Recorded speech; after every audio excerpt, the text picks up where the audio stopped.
detoxing too much? Were you told you're detoxing too much?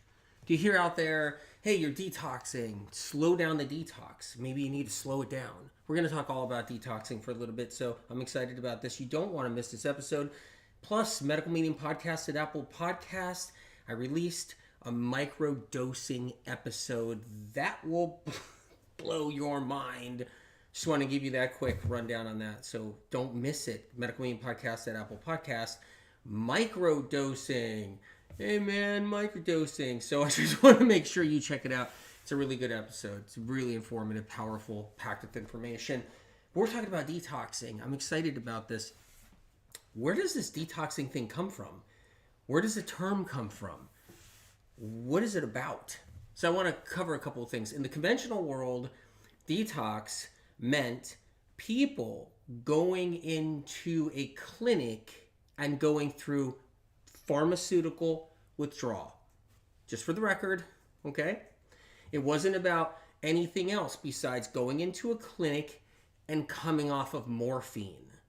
That's the term detox in the conventional mindset.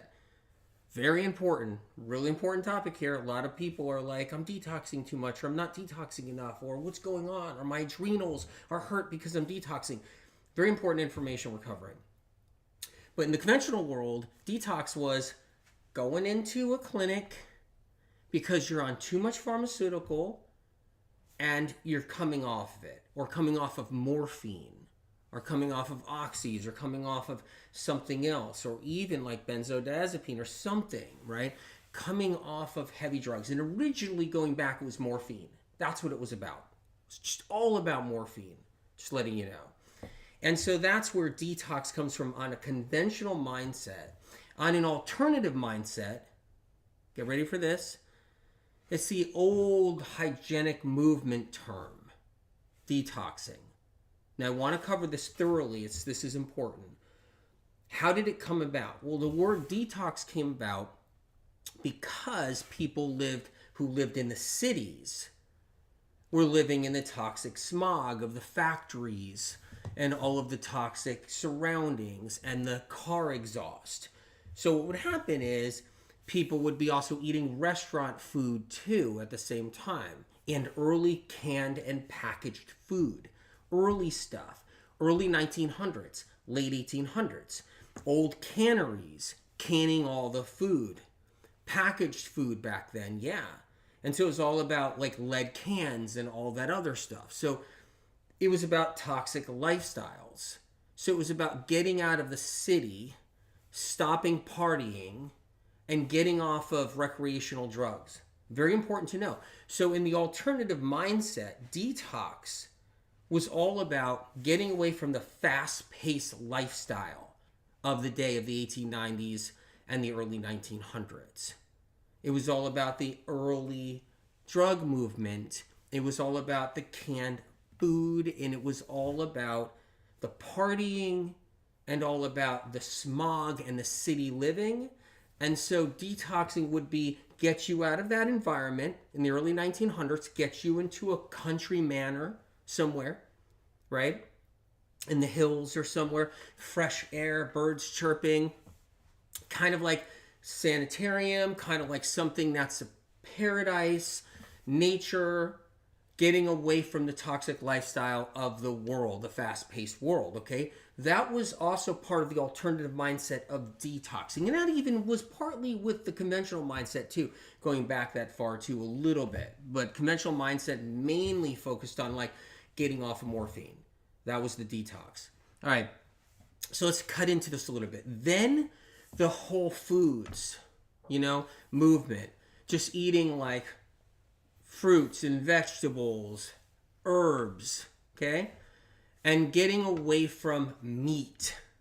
And this isn't a anti-meat talk or animal protein talk or anything. That's not what this is at all.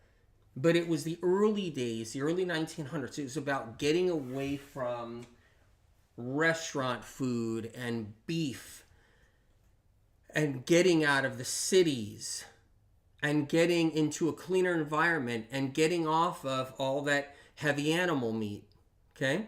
So that was the early alternative movement. And instead, it was about eating nuts and seeds and walnuts and almonds and cashews or whatever, different seeds, and all about that, and sprouted grains. And it was all about getting out of the cycle everybody was in the early 1900s, where they were eating meat and restaurant food, and were using high salt, and we're in the smog and pollution and stress. And it was about getting somebody out. The hygienic movement was birthing, and it was about getting that person out of that so they can actually be free. And they would get them off meat, and they would put them on nuts and seeds instead of meat.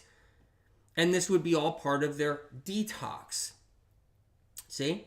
So the hygienic movement was birthed out of this mindset. And the hygienic movement was all about you're toxic, so now you need to detox. See where I'm going? This is so important, you guys. I want you to watch this from the beginning a couple of times if you can. This is going to answer a billion questions, I think. But the point is so alternative medicine was about animal protein was making you sick. Do you guys get my gist here? I'm not saying animal protein makes you sick. When have I ever said that? That animal protein, medical medium's never been about one or the other. Hasn't attacked animal meat. The point is that the early hygienic movement was you're sick. Hear me now. Don't miss this point. You're sick because you're eating animal meat. And you have to get away from that and go plant-based, plant foods. And that's the hygienic movement. You are toxic. And then as the hygienic movement grew a little bit more, desserts and sweets and treats were all part of it too. So what happens is if you lived a conventional lifestyle in the 1930s, the 1940s, and you weren't feeling well, they would say you need to take away all the sweets, all of the delicacies, all of the rich food, all of the meats and burgers. They all had to go. The hygienic movement. But there's something really important to understand about this, which will blow your mind. The alternative hygienic movement did not know why you were sick. They didn't know why someone had tremors. They didn't know why someone couldn't walk because they had like wobblers. They didn't know why someone was fatigued, deathly fatigued and bedridden. They didn't know why people had all kinds of different symptoms, from severe brain fog to tics and spasms to aches and pains to tingles and numbness to not being able to sleep to everything from anxiety to depression to trigeminal neuralgia to pain in their jaw, their neck, their head, everything. They did not know why anyone had any of this. This is so important. The alternative hygienic movement of health knew that you should detox. That's what they called it. They did not know why anyone was sick. They just thought it was because you're toxic. You needed to detox. That's all. That's all they knew. And they only knew that up until now, the medical medium info about bugs and pathogens and Epstein bars and HHV6s making people sick and metals and all of that, that wasn't in the hygienic frame. It wasn't in the hygienic movement of alternative health at all on any level. They only thought let's move back now out of the 30s, out of the 40s, out of the 1950s. Let's move up to the 80s. They still believe the hygienic movement, you're just toxic and you needed to detox. That's why you're sick and bedridden. That's why you're not well. That's why you got tics and spasms, aches and pains, and your body's vibrating and got all these problems. They still did not know that there were real reasons why people were sick. Because face it, everybody's toxic then. Everyone is toxic. You guys understand this, right? You mean the UPS driver and the lawyer working at a law firm and the waitress working at the diner and the person checking out in the grocery store and the person working at this other place and the construction guy working here and the bus driver that's working out there. You mean to tell me, and the doctor that's working here, you mean to tell me they're all not toxic? They're all out there living their life, and they're living their life toxic. But they may not be sick in the moment. They may not be sick right now. They may not have a whole bunch of symptoms. Do you see what I'm saying? So what would happen is everybody, think about it, everybody's toxic and everybody has toxins in them. But the scale hasn't tipped yet, or they haven't gotten sick yet. So back to the alternative hygienic movement again. So the hygienic movement just believed you were toxic, and that's all they believed. That's it, that you had a detox. It's a belief system. It is a belief system ingrained in early alternative medicine. Please listen to this if you can. And that belief system that was ingrained is still floating around right now. And everybody's like, your detox pathways, you're detoxing too much. Or you don't know how to detox. You're sick because you're detoxing too heavy. You're bedridden because you're toxic in your detox. They're still passing it around now. It comes early, comes from the early 1920s, the early 1930s. And that hygienic sense of detox is still haunting everybody to this day. And that's the sad part. Confusion with detox is probably one of the most crazy epidemic things that's happening right now in the health movement right now. I could just see some people watching this right now being so irritated. Like, wait a minute, no, that's not how it is. Wait, detox. Because this is mind-blowing information. So let's get into it. Check this out. Okay? Everybody is toxic. Everybody's got toxins in them. But one person is going to be sitting there hurting really bad, lots of body pain, lots of fatigue, and another person is not going to be sitting there with lots of fatigue and body pain. They could be equally toxic. Equally toxic. Mrs. Jones is bedridden with fatigue and brain fog, can't function. Mr. Jones, just as toxic, is out there mowing the lawn. That's just a fact, Jack. Okay? Everybody's toxic. Everybody gets toxic. Everybody's eating all kinds of shit and garbage. Everybody's doing all kinds of stuff. Everybody's walking around toxic. But one person is bedridden. Another person is really horribly sick. Another person has 20 symptoms. Another person has 50 symptoms. And what you're going to hear out there is you're just going to hear detox talk and detox talk and detox talk. You're not detoxing enough. You're detoxing too much. Your detox pathways aren't working. How would you know? How'd you know your detox pathways are working? Nobody knows that. What, there's some kind of computerized imaging machine of some kind that can just, you could stand in front and it'd be like, yeah, see, your detox pathway is not really run. What is going out of your kidney? Doesn't exist. It's make-believe. Make-believe. So what's happened right now is the term detox has been weaponized. It is weaponized. And whenever something's weaponized, people are going to get hurt. They're going to get hurt. They're going to get hurt. And they are. Because it's a total confused fest of the mind. And you see it every day out there. So let's go into it a little bit more. The hygienic movement just thinks people are sick because they need a detox.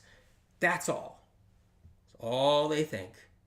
It's an old staple. It's been around, and it's what you think. You go back to the 80s, you're toxic. You go back to the 90s, you're toxic. That's why. That's all it is. And you need a detox until you're healed. But what happens if you don't heal? Oh, you're not detoxed enough, or you're detoxing too much. Nobody knows which way to go, and nobody knows which way the wind blows on that. It's madness. So let's clear the air a little bit and what's happening. So back to conventional medicine and conventional mindset. Detox was just getting off of morphine. Alternative, and detox was just getting off of morphine and leaving the cities. Alternative movement was detox was just getting rid of the riches and the sweets and getting out of the cities, out of the smog. And that's it. That's the reason why you're sick. You're sick because you've eaten too much beef and you've gotten too much beef in your gut and you made yourself sick. That is the original detoxification mindset there is. It's beef, it's beef, it's beef. That's what it is. 1906, beef, that's why you're sick, baby. 1910, it's beef, that's why you're sick, baby. 1920, beef is why you're sick, and some smog. 1930, beef is why you're sick, and some smog. 1940, beef again, and some smog. Do you see? That is how it really happened and what goes down and has gone down. Now, don't take this as I'm anti-beef or I'm anti-anything. I'm just telling you about the history because nobody knows the history. The history is critical and the details matter with this. So then we went into the wheatgrass movement coming into the mid-70s and early 70s where you're toxic and you need to cleanse and you need to get on your wheatgrass and you need to get the toxins out and that's why you're sick. And then it moved into the 80s. You're toxic because, and you got to get off the beef again. And you got to get off this junk and garbage and the riches and the sweets. You got to get off of this and stop eating your chocolate cake every day because you're toxic. That's where it all stems from and comes from. And it's haunted us since, and it's still haunting everybody now. It's this mindset of you're toxic, you got to detox, and it's nothing but detox. And that's the mindset coming from the hygienic movement, which has cursed. It has cursed alternative wellness and health. It has cursed it. So there is a curse upon the health movement, and that curse will destroy and ruin lives. 3 years from now, someone gets sick for the first time in their life and they go into the health movement and they're on the internet and they're talking to this person, that person, and this doctor, and this practitioner, and this coach, and this. In the end, they're just going to get told they're probably detoxing too heavy or detoxing too much, or they're not detoxing enough or something to do with detox, and they'll be cursed. Good luck trying to heal. Good luck. Let's go into a little bit more now, all right? Okay.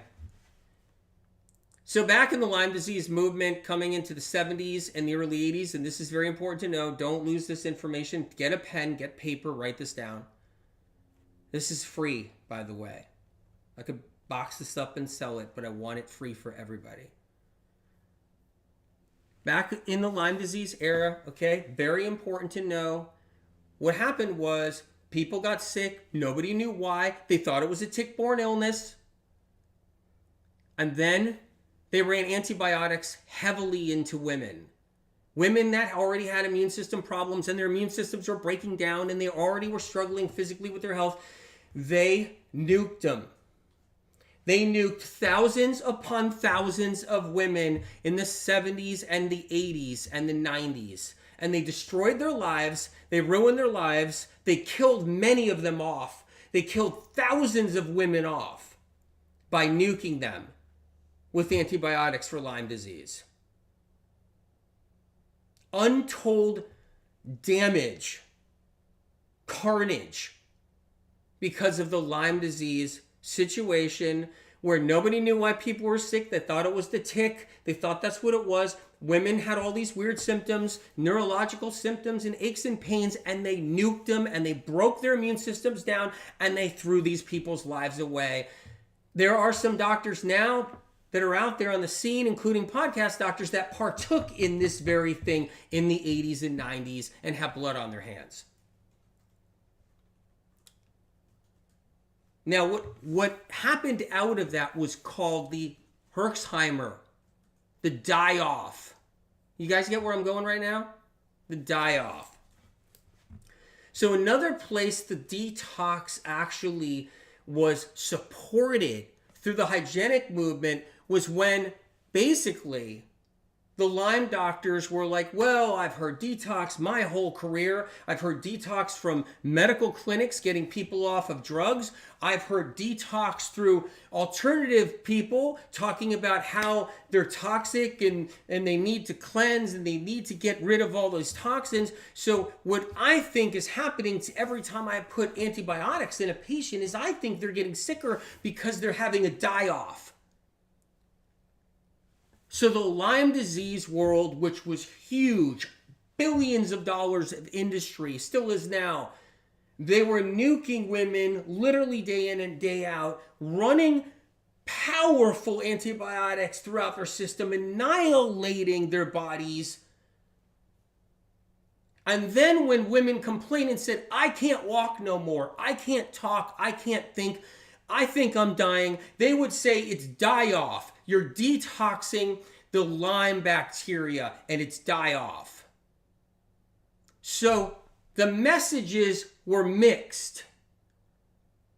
So not only do we have the early hygienic detoxification talk from smog and what they said was too much meat, you also had the conventional world with their detoxification talk of getting off of morphine and drugs and stuff. And then you have the Lyme disease world saying how this Lyme bacteria is making women sick. So when we hit them with antibiotics, the Lyme bacteria is dying. They're going into Herxheimer's and it's just detox. Do you guys see where I'm going right now? Detox has cursed so many people, literally cursed them to death. You guys have no idea what it has done. And it has destroyed lives from early on back in the day all the way till today, including in Lyme disease and so forth. It is the curse of the alternative movement. And hell, you might be fine because you might not be that sick and you're just playing around with this product and that product and you're over here playing around with this and zeolite and whatnot and bentonite clay and charcoal and it's no sweat off your brow. And then you got some person, a woman laying in their bed dying because they're literally dying from like all these kinds of other things I'm talking about that were interwoven into the detox talk throughout the whole century that has cursed people and it's killing people. So the Lyme movement wasted tens of thousands upon thousands of women's lives. There are thousands of graves with women in there that died from being bombarded through the Lyme therapies. No one gives a crap. No one cares. Whatever. Because that's how this dirty world works anyway. So, detox has grown into so many different things throughout the course of the 100 years. And the confusion with detox is vast now. So let's go into a little bit more. As far as Lyme disease goes, it was the harsh antibiotic usage that was eating away at the innards of people that caused their symptoms to be worse. And then it was blamed on Herxheimer's, which was pathogen die-off. And pathogen die-off took the hit right there. That was the excuse. And they used that they packaged it up to the detox realm. You're just detoxing pathogen die-off, right? And that's why you're suffering. So, let's go into a little deeper on this. The hygienic movement moved into the vegan movement. The vegan movement still believes if you eat meat, that's why you're sick. The vegan movement still believes that if you eat meat, that's why you're still sick. You ever notice? I never took a stand either way. Did you ever notice since the inception of the first book, any information I've ever given out previous, I never said that, vegan's the only way. Animal protein's the only way. Because it's not about these belief systems. It's really about what's wrong with the person and why they're sick. It's one size fits all. It was never a medical medium, and all that proves it. But the vegans believe that beef is why you were sick and you're toxic and you need a detox. That's what the vegans believed all these years. They stemmed it off of the hygienic movement originally, where you were just toxic and you needed to detox. Let's go into this a little bit deeper now. I'm going to move the chocolate cake over, okay? Get a liver and a couple other things. All right. You guys, I got celery juice right here. If you don't mind, I'm going to take another sip. Okay. Singy Sweetie says over there on YouTube, is that's the vegan movement. I guess I'm vegan without following the beliefs of the movement. I just thought it was saving animals. A lot of people go vegan because they're saving animals. They do. But the majority of all vegans, plant-based people, vegans, whatever you want to call them, the majority of all of them go plant-based and go vegan because they got symptoms and they got sick. That's why they went that direction. There's a small percentage that's worried about animals and they stick to that moral grounding, and they're just like, animals have souls and they don't want to eat animals, and there's a small percentage that they go vegan because of that. But the majority of all of them, they go vegan because they got sick or a symptom of some kind. And they went vegan because of that. So let's get into detoxing. All right. People are sick because something's making them sick. Meat is not making someone sick. I'm not pro-meat. I'm not anti-meat. I'm just saying meat is not making somebody sick. Mr. Jones eats all the meat he wants. He's not sick. Mrs. Jones eats all the meat she wants. She's sick. Why isn't Mr. Jones sick? Mr. Jones is sick. What? Meat's making Miss Jones sick? No, meat's not making Mr. Jones sick. There's people out there that are eating all kinds of crazy stuff. They're eating all kinds of toxic stuff, or what you want to call toxic, desserts and sweets, packaged food, fried greasy food. And yeah, eventually they'll get sick from something. And then you got somebody who's eating very clean, and they're eating good, and they're eating everything that's coming from the best farm, and they're eating all their fruits and vegetables, and they're eating whatever. And they're sick and they have symptoms and they're struggling. Because it's not about detoxing, it's about what's wrong with you. What is inside of you? What is actually inside of you? And that's the key that the hygienic movement did not know. The hygienic movement, the early hygienic movement, going all the way into the modern hygienic movement, did not know people were sick because of pathogens. Just literally 6-7 years ago, the hygienic people right now today that are plant-based still didn't think pathogens had anything to do with it. There is data that I even have saved. I could not help it because I saw literally people that were plant-based in the hygienic movement just in 2018 saying how pathogens did not exist, and Epstein-Barr was a joke and does not exist, and that you're sick because you're toxic. That's all. You're eating too much animal protein. It even brought us all the way up to 2018 and 19. And then finally come 2020 when C hit town. And when C hit town, everybody's like, viral. What? There's viruses? They exist? What? We have to wear masks? It's viral? And what happens is that explosion all of a sudden opened up the floodgates. So now everybody's like, oh yeah, Epstein-Barr now. Oh yeah, Epstein-Barr. Everybody's like, oh yeah, there's bugs. There's different bugs. Shingles, Epstein-Barr, there's different bugs. Oh yeah, I didn't know the fever blister was a virus. I had no idea. Oh my God, the fever blister, you're right. I just thought you were toxic. And the hygienic movement believed that a fever blister wasn't viral. Did you know that? In the 80s, the 1990s, the 2000s, all the way to 2010, even past that, herpes simplex 1 was not a virus. It's believed by the plant-based hygienic movement, and whatever gurus you call in those movement believe that it wasn't a virus. Viruses weren't real. They weren't anything. You were just toxic. And that's where detox is really a poisonous thing, because it stems from such confusion and misinformation from old belief systems that still are there and have been around. I can promise you this. If you have a fever blister and that sucker's popping on your lip, and you go and you kiss another person, there's a very good chance that fever blister, that virus is going to transfer onto that other person's lip, and they're going to have the herpes simplex SV1 if they didn't already have it. HSV, they're already going to have it. Right from that kiss. If they didn't have it before. So herpes simplex 1, herpes simplex 2 are real viruses. but so are all the other viruses too. And we can catch them and transfer them in the whole bit, and it can catch up to us. We can go through our 20s and we can actually catch 3 or 4 or 6 or 7 Epstein-Barrs, maybe even 20 Epstein-Barrs.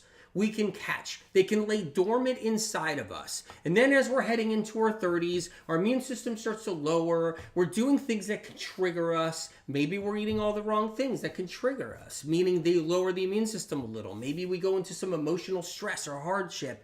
And all of a sudden, we get the scale tips, and now we're sick. And we're like, I don't know what's going on with my digestion and my bloating, and I'm feeling kind of off, and I don't feel good overall, and something's wrong. And what's happening is the Epstein-Barr is catching up. The herpes simplex 1 is catching up. The cytomegalovirus is catching up. All the metals that have been built up in your brain and in your body are catching up. All the chemicals and all the fragrances are catching up. Everything is catching up, and it's all building up. But the pathogens are the big one. It determines if someone is going to be really struggling, they're going to be bedridden, brain fog, not feeling well. The pathogens are going to be that determination. That's the big one right there. And the hygienic movement, based around the detox theory and the belief system that's developed all those years, didn't even believe that a virus had anything to do with it. I was talking to guys back a decade ago, and they were just like, AW, I just don't get it. There are no pathogens. In the vegan, in the plant-based hygienic movement, it's all about detox. You just need a detox and detox your pathways. They were lost. They were lost. Now it kills them to have to say virus. Kills them to have to utter the word EBV. I remember distinctly an influencer ripping me apart back in 2017-18 about Epstein-Barr, calling me the Epstein-Barr guy, ripping me apart, and he was from the hygienic movement belief system, didn't even believe he Epstein-Barr. Meanwhile, the guy probably had 10 Epstein-Barrs laying dormant in him. Easy.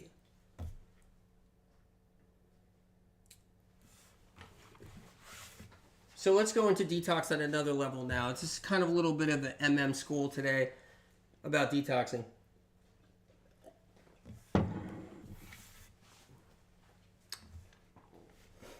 So, do we have to cleanse? Do we have to get rid of poisons and toxins? Yes, but they don't take us down.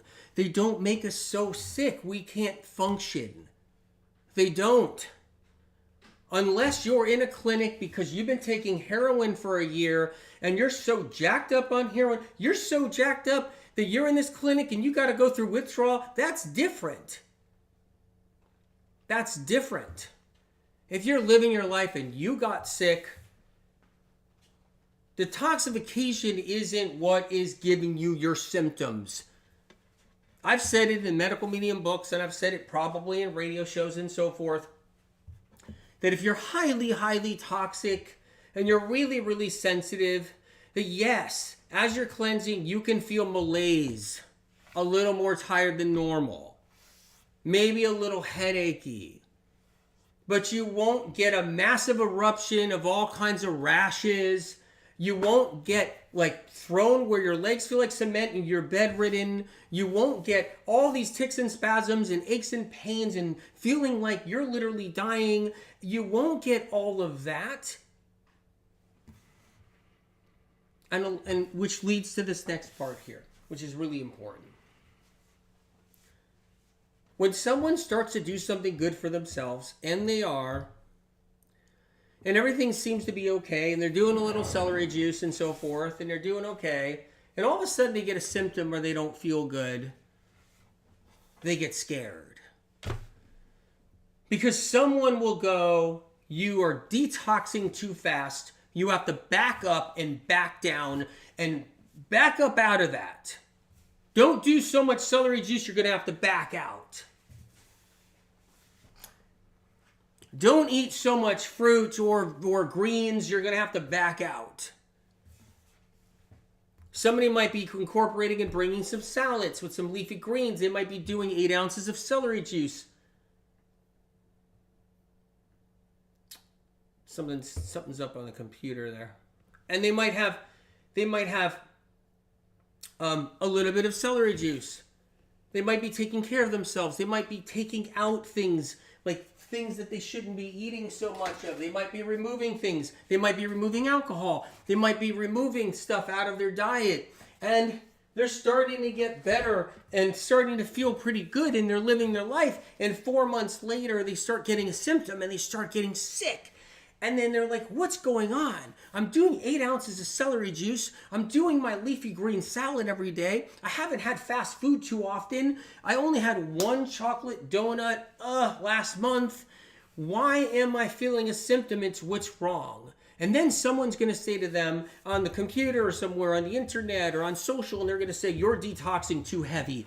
You need to stop doing what you're doing. You need to get more fats. You need to get more things you want to eat in you. You're getting emotional because you can't eat what you want. You feel restricted. You need to stop what you're doing. You're detoxing too much because you're getting sick because you're detoxing too much. So back off, back off. And then the person goes, oh my God, I'm scared.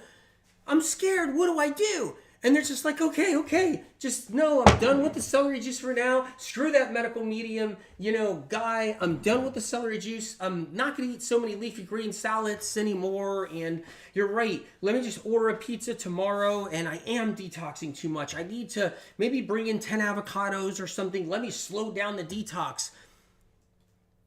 But guess what?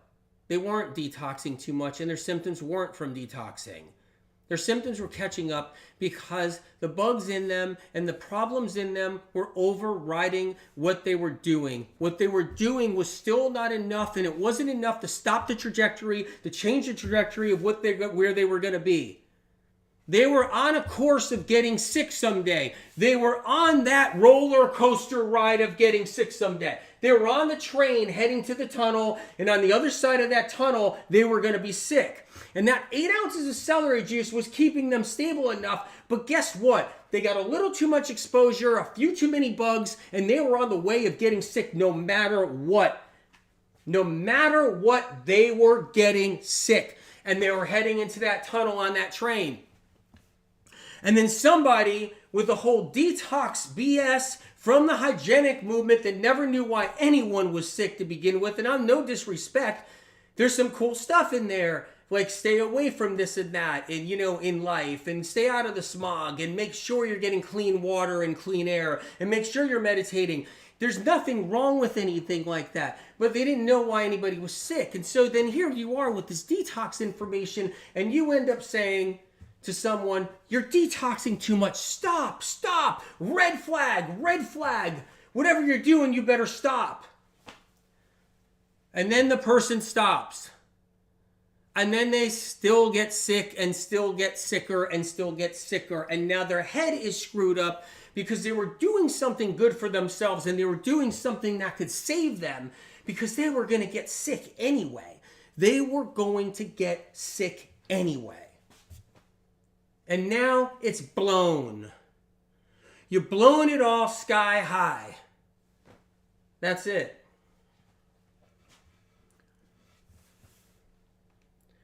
What really was going on, the person was getting sicker and you weren't doing enough.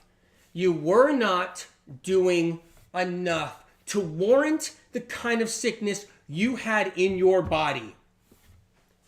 It wasn't about detoxing and detox pathways or anything like that. It was about, damn, you were sick.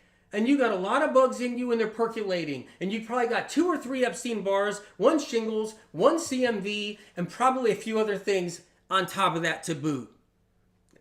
And HPV and who knows what else.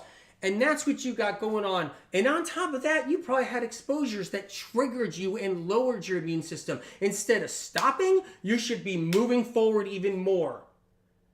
Maybe you got a pesticide sprayed on you outside. You didn't even know it. They spray them in every park, in every roadside. They spray them in everybody's lawn, around apartment buildings. Maybe you've had a big drift of pesticides, bug killer, and then a week later, you're showing signs of sickness, and some body told you you're detoxing too fast, you better stop. And now you really got screwed because you're not going to be able to heal ever.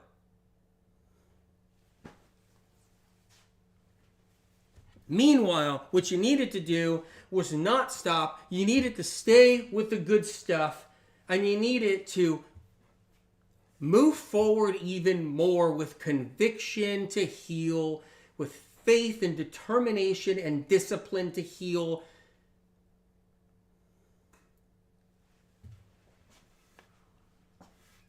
And of course, check in with your doctors. Everybody should have a doctor. Everybody should be asking the doctor. How many times have I held up a medical medium book and said, bring it to your doctor? And that's what millions of people have done over the last decade. They brought their medical medium books to their doctors. And a lot of doctors were open to it and helpful and were impressed with the information and liked what they were hearing. So on the detox front, mass confusion. Some people may be just sick, and some people may be really, really sick. They have old pharmaceuticals that have caused damage.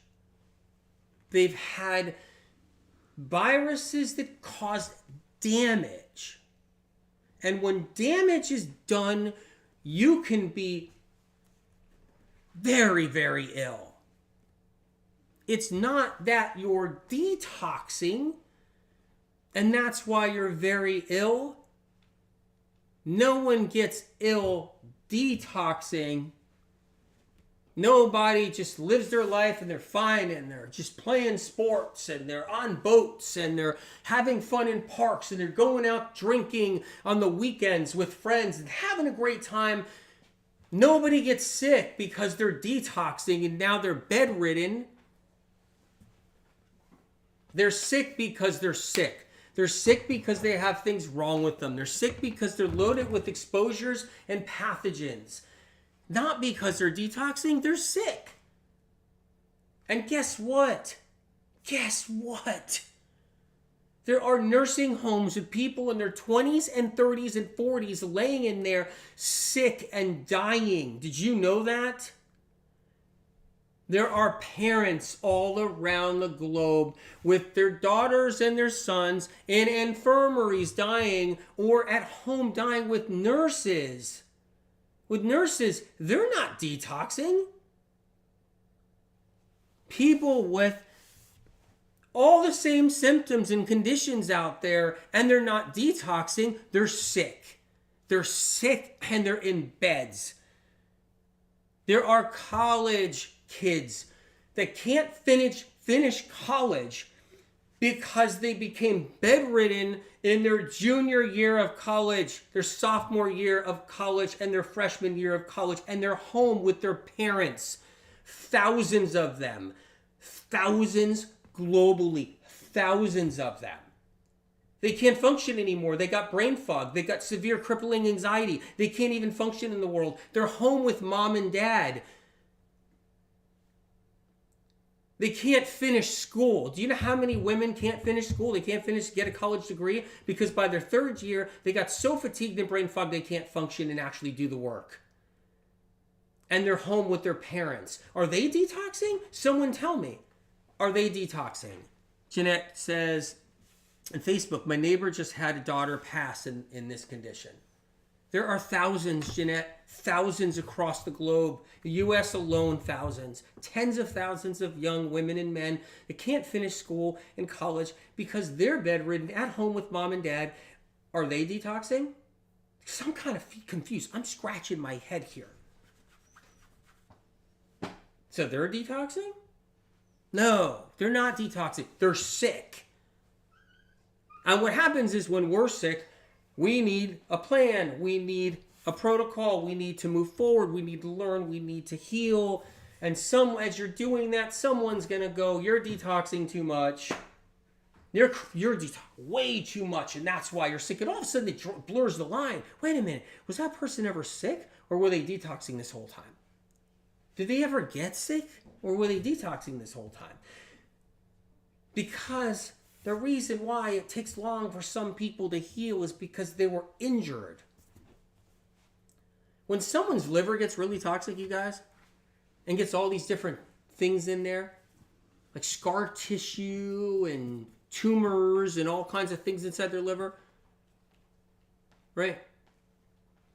And they got an injured liver, detoxing isn't the thing that fixes it overnight. The liver's sick, and it could be sick for a long time while the person's healing, while the person's doing the right stuff to heal.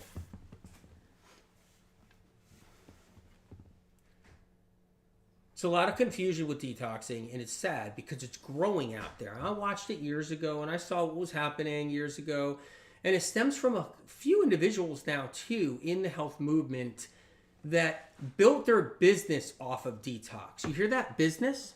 You hear that? Their business, right? Do I sell a detoxing business? No, I don't. But there's a few individuals in the health realm, health professionals, that's been selling for years detoxing businesses. Get it? Convincing people that they're detoxing so they can take all their alcohol, herbal tinctures and such and forth, right? They can take all those things. And that's been keeping the whole detox fear and chaos alive. The detox curse that's been haunting everybody for over 100 years.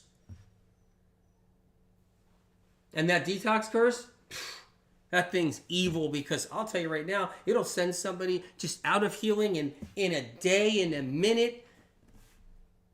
Because we lose faith, we get insecure, we lose confidence. And all you have to hear is someone say, it's really detox, that's why you're like this. And then you forget why you even got sick. You didn't even know. Like, how did I even get sick? Was it detox this whole time? It's so confusing.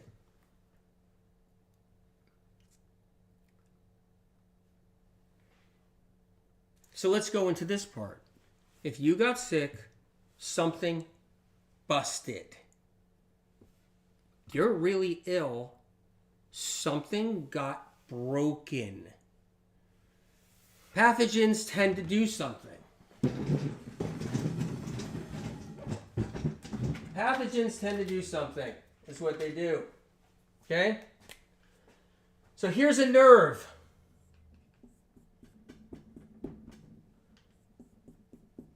Okay? There's another nerve. These are nerves. There's another nerve. Some nerves down here in the lower part of your body. See these nerves? Nerves. All right? When the nerves get damaged by pathogens, they're injured. Healing doesn't happen overnight. So when there's a pathogen in your body, and that pathogen eats away at a nerve, that's why people get sick. Okay? What happens is, put some pathogens on the nerves. You see this? I'll put them on the nerves. What happens is that you don't heal fast. Maybe you're somebody and you didn't get that sick yet. Maybe your trajectory wasn't going to get that sick. Maybe you have a mild Epstein-Barr, one that just caused mono at one point, and then it's been kind of docile, causing other symptoms as you go along, and then you get the thyroid, the hypothyroidism from your monovirus, the Epstein-Barr, and you're not really that sick yet. And you're living your life, and you're doing your appointments, and you're going everywhere, and you're driving around, and you're picking up your coffee, and you're getting a massage, and whatever else you're doing, living your life, going to meditation, going here, there. And you're not that sick yet, but you could be somebody where those bugs were a lot stronger, more potent, more powerful, and your immune system was triggered enough, it was beaten down with some chemical exposure, maybe some pharmaceutical exposure, knocked down your immune system more. Very important point, you guys. And then the bugs took off a little bit too much and they damaged the nerves. Nerve damage. Okay? Damage. The nerves take time to heal. They may not heal in a month. They may not heal in 6 months. But what happens is someone can come along and be like, you're detoxing way too much. That's why you're sitting there sick. No, you're sitting there sick because you got nerve damage. And nerve damage takes time to heal. could take years, couple of years, 3 years, 4 years for some people. If they have the right resources and the right things that they're doing, it could take a few good years. And then they can start coming back. Somebody with severe fatigue, somebody that was diagnosed with multiple sclerosis, somebody that was diagnosed with ALS, somebody that just had a lot of different tingles, numbness, weakness of the limbs, somebody that just had crippling anxiety. But the nerves that get damaged need time to heal. And when they start to heal, you come back. But if you don't get that opportunity to come back because somebody said, oh, you're detoxing, stop what you're doing, it's killing you, the detoxing. Without that good stuff you were doing, God knows where you would be. I've seen this with hundreds of people over the years. God knows where you'd be if you weren't doing the good stuff you're doing. But it could be blown sky high because we can easily poison somebody with the detox talk. I've seen it happen for years. It stems from the hygienic movement. It's been around, and that hygienic movement never knew why anybody was sick. I can tell you right now, going back 20 years ago, and I'm not going to name the clinics, but I've been friends with many of the people that have run and operated clinics throughout the years, healing clinics, and they didn't even know there was anything else but detoxing. They had no idea pathogens caused any illness whatsoever. I used to get into debates all the time with literally directors of clinics where they'd be like, Anthony, it's really just toxins. We do this. You go into the sauna here, and then from the sauna you go into this, and then you go do this. We have all the wheatgrass here. And I'd be like, yeah, but they're suffering with different things inside their body, like the pathogens. And the hygienic movement with their detox BS talk has really caused a lot of problems with people out there. And a lot of times people don't know what they really even feel like when they're on stimulants. So people are on so many stimulants out there in general that when you remove all the stimulants, then you feel what you really feel, which is dragging and fatigued and tired. And that's a whole nother level. And when you go to that point, you're going to think you're detoxing too much. When you get off the stimulants, people that get off their Adderall, they get off their coffee, they get off all their stimulants, right? And they're off their chocolate, they're off all the different stimulants. Next thing you know, they're dragging, and the depression starts to creep up.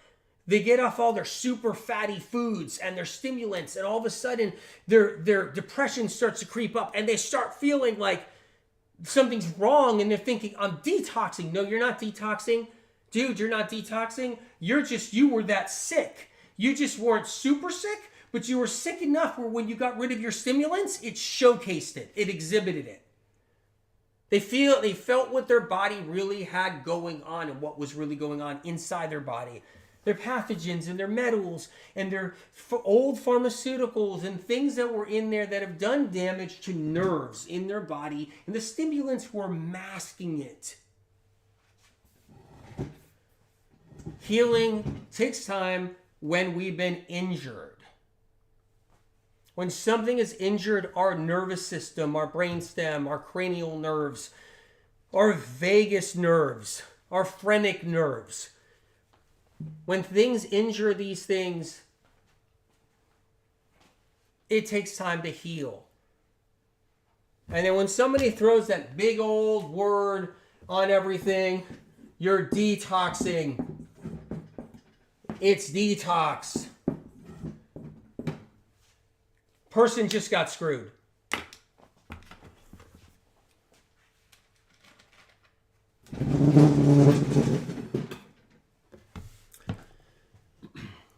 No disrespect to anybody or anything, any belief system out there or anything like that.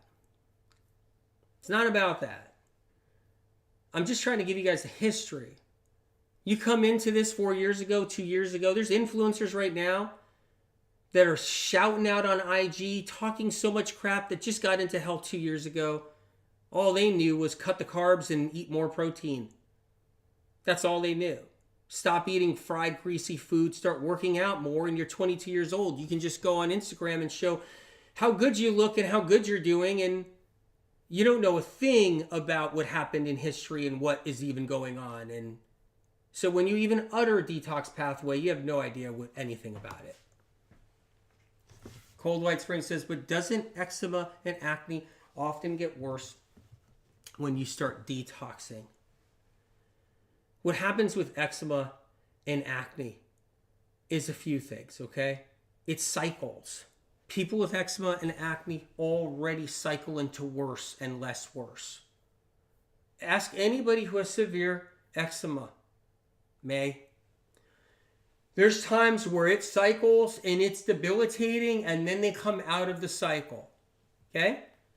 They're already going through the natural process of the bugs moving up in strength, lowering down in strength. Moving up in strength, lowering down in strength. And when it comes to eczema and psoriasis, you're going to see that waver, but you're not going to see them bedridden. You know what I mean? Or tics and spasms getting worse, or anything else happening to that degree.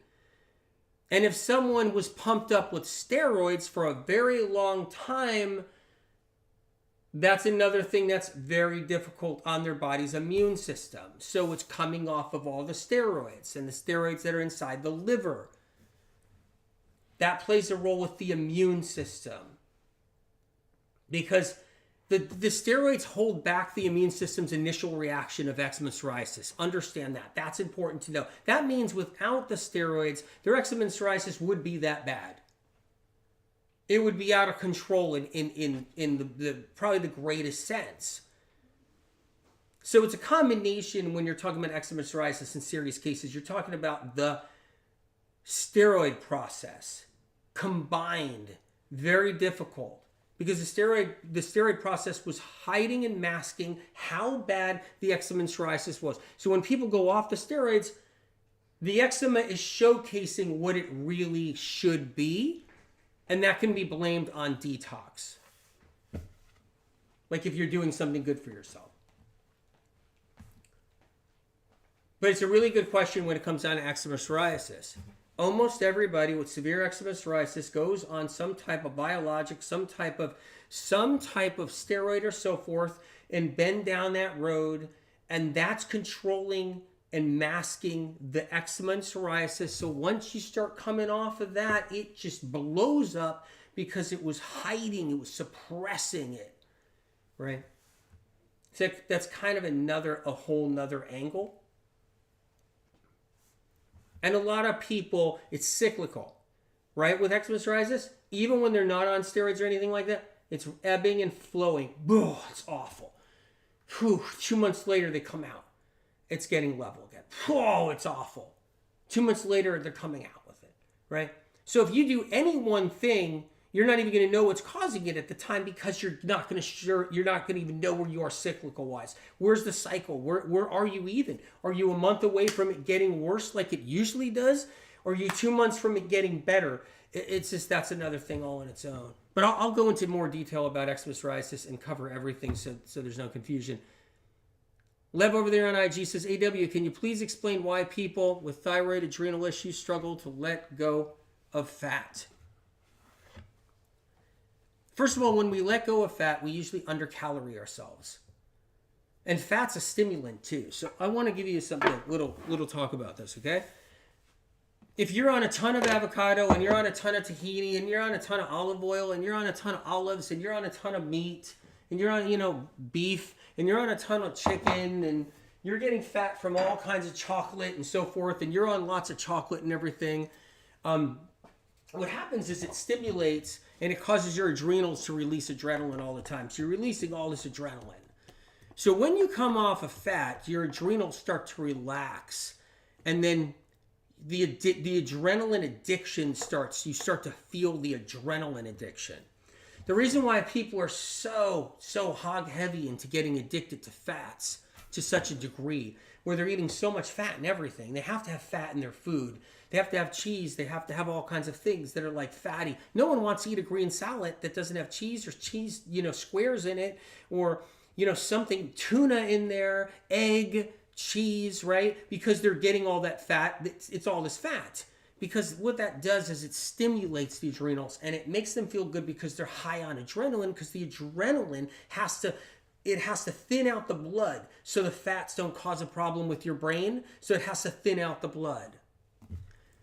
So once you come off of all that fat, you're going to feel tired. You're going to feel where you used to be, you're going to feel where you should feel, because that's really what you feel like. So the minute you come off a stimulant like high fat, which is a stimulant, you end up feeling, whoa, this is what I felt like? It's a different feeling. Same thing when you come off of coffee and then you're now coffee free. You're like, whoa, this is what I used to feel like, or without coffee. Same thing you come off of like chocolate and so forth. Mia over there on YouTube says, what about debilitating reactions to healing foods, EW? Mia, like food sensitivities and so forth. What happens is that's a whole nother thing. I'll do a show on that because I want to do that justice. I read the question because I want to make sure I do a show on that.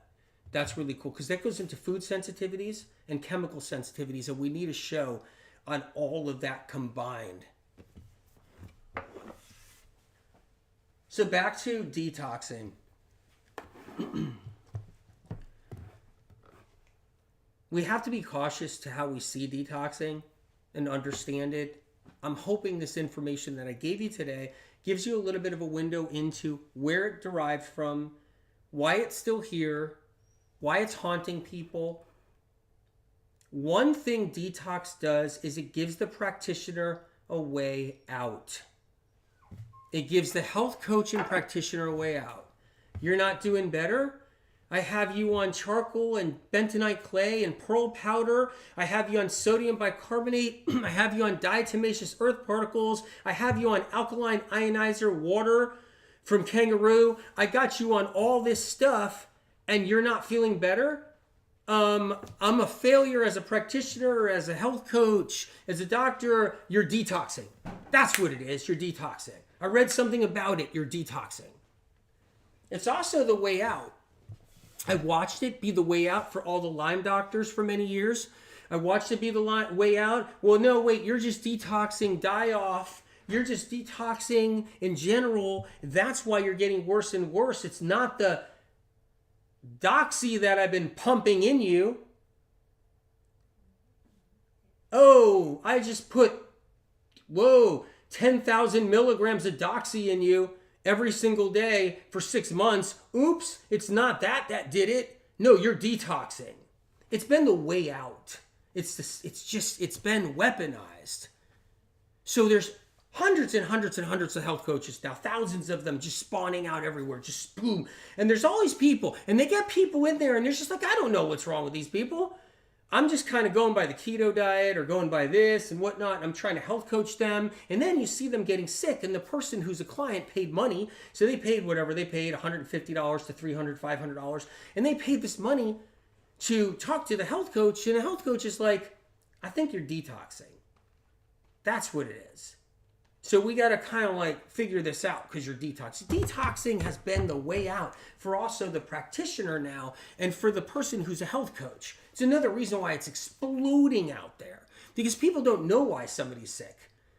They just don't have a clue, right? All these people, they're all sick out there. They go to the doctors. They're not happy with what their doctors are telling them. And then they go and they look for health coaches and they're going to do that. And they go to courses and they're buying all these courses. They're like, I'm sick. I need to get better. And then they get like a moment with the guru of the course or guru of the coach or whatever it is. And the coach is like, you're detoxing too much. That's another reason why it's exploding. Katrina says, I confirm I had severe psoriasis. It comes in waves, with waves. Worse and better. But in general, it became much better on my head, especially almost everything gone. Amazing. Do an MM. I think this is a big point right here that people don't know too. Here's another one, you guys. Ivy Flower says on IG, can we get the shakes when neurotoxins leave the body? I shake and my teeth chatter sometimes on the HMDS, but then I feel so much better. What happens is when people's nervous systems weaken and they're struggling, Okay? Anything that takes digestion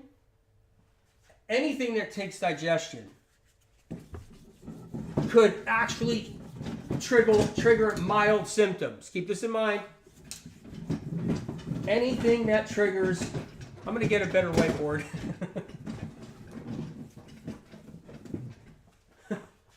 So everything that triggers,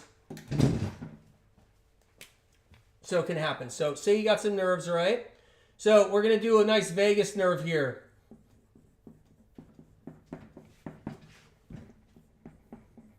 Now there's two vagus nerves that come out of the cranial, the brainstem. Okay? We'll do some phrenic nerves again. Let's do some phrenic nerves. I'm such an artist. All right. Do some other nerves here. Okay. All right.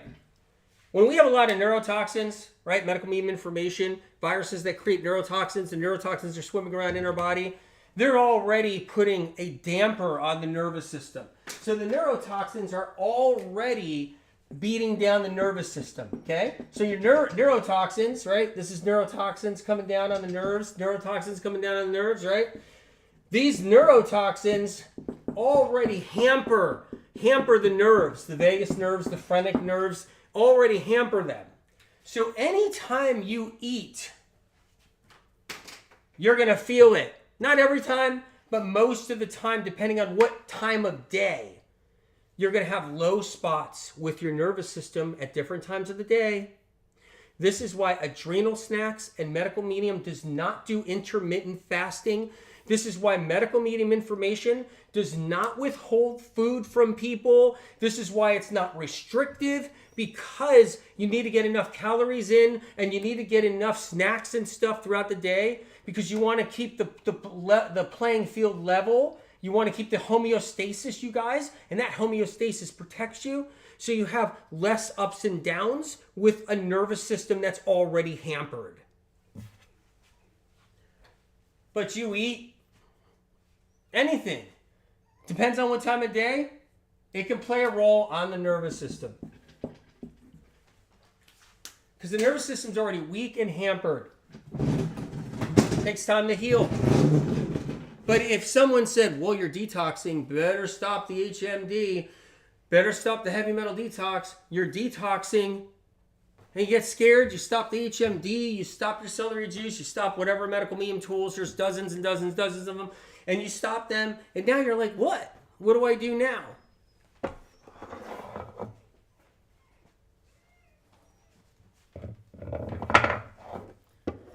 Anyway, guys, this concludes the first round of Detox Talk. We are going to do it again sometime, but I think I'm going to talk a little bit more if you got another minute. Let's talk about new exposures. So your gut can be filled with a lot of different stuff. It can be filled with old rancid fat that's sitting inside the gut linings. It can be caught with undigested protein sitting in the gut linings, and it's all building up in there, right? Our guts can get toxic. It can get filled with chemicals and all kinds of metals and everything else in there and all this kind of stuff. Okay? And we can still not be sick.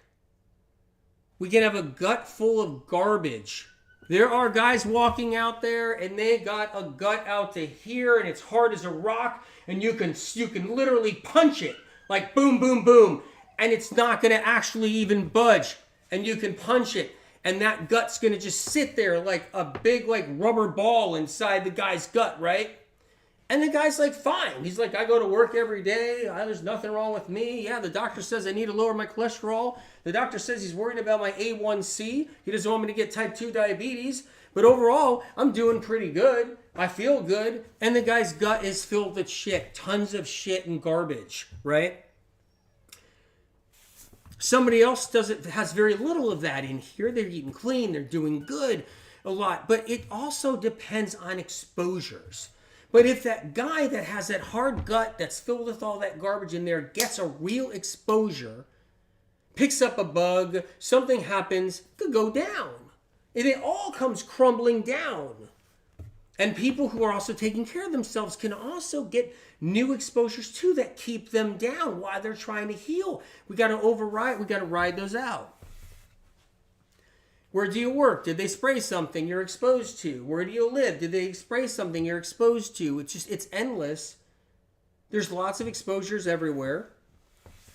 New relationships, public bathrooms, everything. Restaurants. I've been saying this for years. It's probably the biggest bug spreading place possible is restaurants and hospitals, right? Hospitals, it's already, we already know that. You need to go to a hospital, you go to a hospital, right? But there's so much exposure there too, right? But there's so much exposure in restaurants. All the same. That's the big place. That's the big exposures. They don't wash all the stuff off all the dishes right.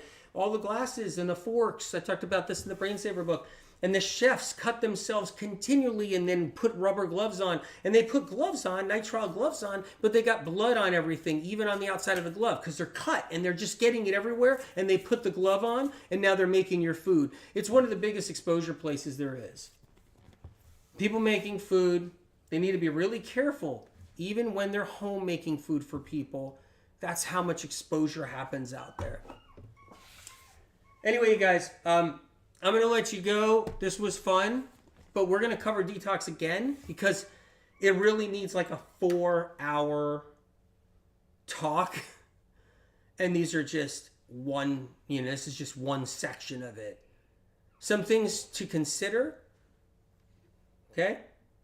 And some things to avoid, by the way. Some things you can't avoid as well. So some things we can't avoid, which is public toilets. When we're out, we can't avoid all kinds of stuff. It just happens. We get exposure, but that's okay. We can do things to take care of it and move forward and heal. But either way, look out for the detox, fear, and chaos. It's parroted by influencer, and it stems from places like I talked about earlier. All right. Love you guys. One day at a time.